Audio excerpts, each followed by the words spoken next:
Ang wagas na pagmamahal. Hindi maglalaho, hindi magbabago. Kahit lumipas man ang maraming panahon.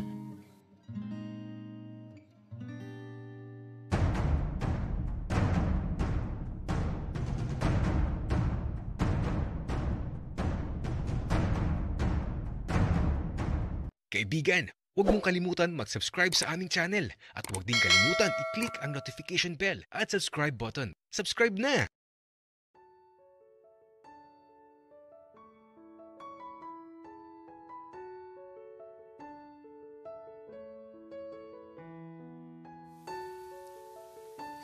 Hindi man ako mapatawad ni Isagani sa oras na to.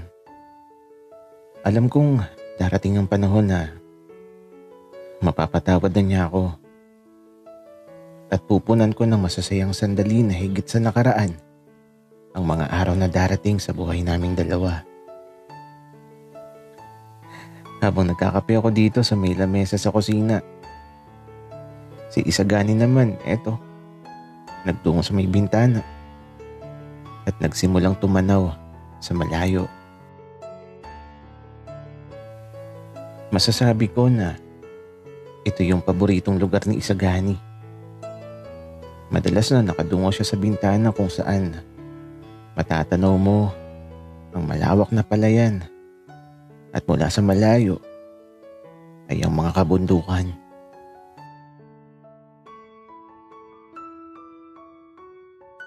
Ay nako, akala ko talaga magiging madali lang ang pagbabalik ko. May pagsubok pala, pero okay lang, kakayanin ko to. Kaya eto, nilapitan ko siya at nakidungaw ako sa bintana habang hawak ang mainit na kape.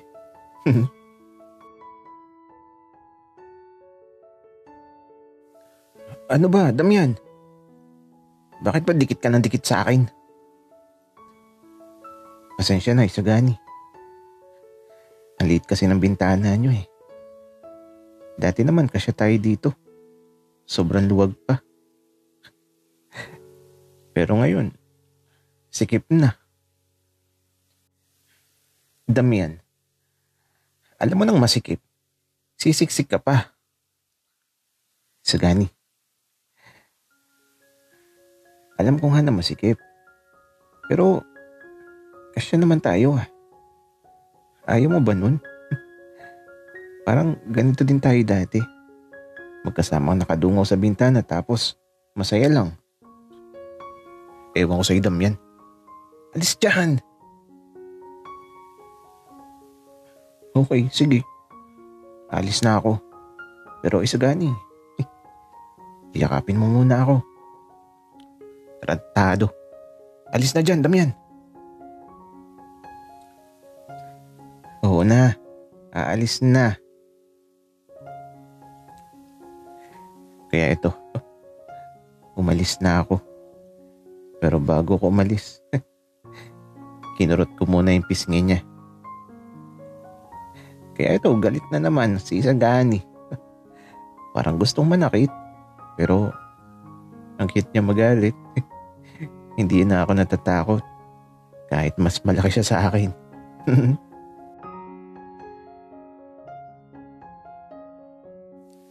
At eto, nagtungo na muna ako sa silid kung nasaan si Roberto. At aba, pagpasok ko, ngiting-ngiti ang loko. Oh, bakit? Wika ko kay Roberto na nakaupo sa isang gilid tapos eto, may tinuro siya. Napatingin ako sa isang bahagi ng silid at nang makita kong tinuturo ni Roberto, lumapit ako at pinagmasdan ko to. Hala, ito ata yung mga libro na ibinigay ko kay Isagani dati. Pero bakit nakakadena? At parang tila ba napakatagal ng panahon na nakakadena ang mga libro na to. Kaya ito, kinuha ko.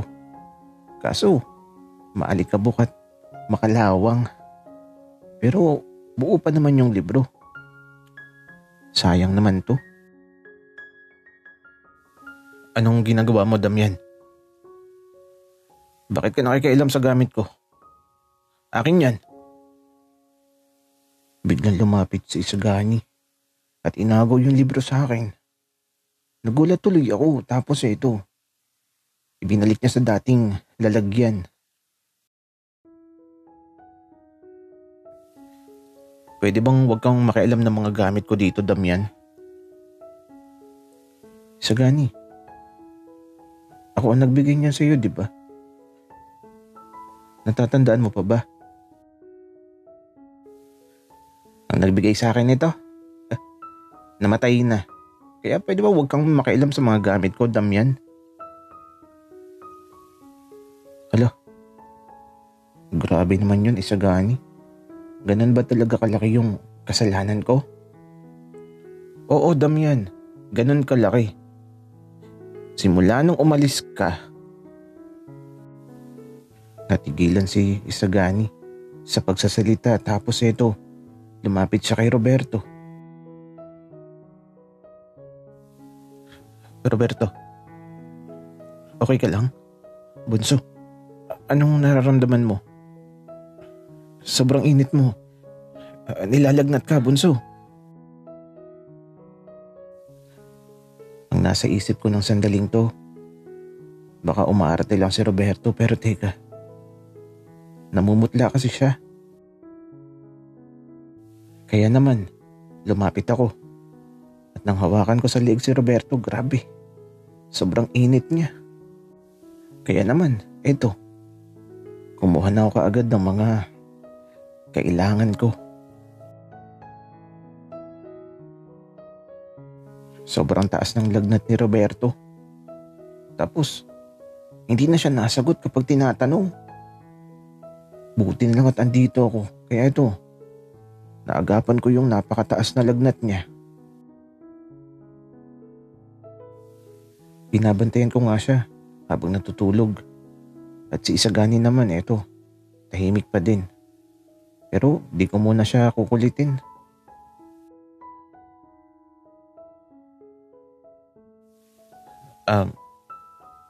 Damian, dito ka na lang muna ha. Baka may mangyari na naman kay Roberto. Walang problema, Isagani. Aalagaan ko ang kapatid mo. Huwag kang mag-alala. Ligtas na siya. Maiwan na muna kita, Damian. Magluluto lang muna ako ng tanghalian. Anong gusto mo? Prito o sinabawan na dalagang bukid? Isagani, gusto ko yung katulad nung lagi nating kinakain nung mga bata pa tayo. Sige, Damian. Kahit di ko sinabi kay Isagani ang gusto ko, masaya ako na di niya nakalimutan ng madalas na kainin naming dalawa dati. Kaya naman, habang binabantayan ko ang bunso niyang kapatid, parang nakakaramdam na din ako ng gutom. Tanghali na din kasi. At sa paglipas ng mga oras, eto na. Mukhang kakain na kami.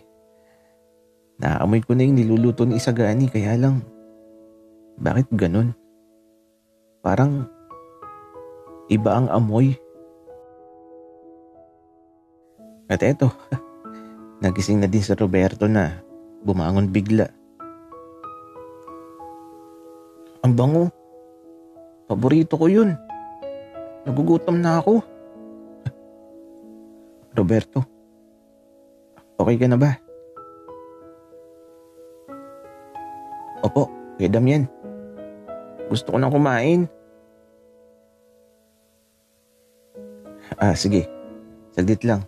Tatawagin ko lang ang Kuya Isagani mo para makakain na tayo.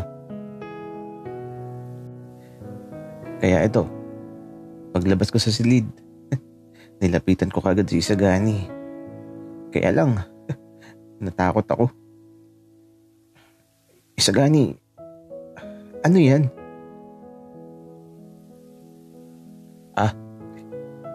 Eto ba?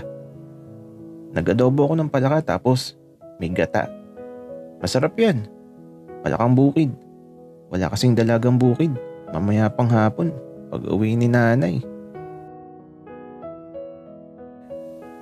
Natatakot ako sa kakainin namin. Kasi naman, ngayon lang ako kakain ng palaka. Pero parang masarap naman. Bahala na. Pero sabi nga nila, kapag mahal mo, dapat kainin mo. Ay, iba yata yun ah.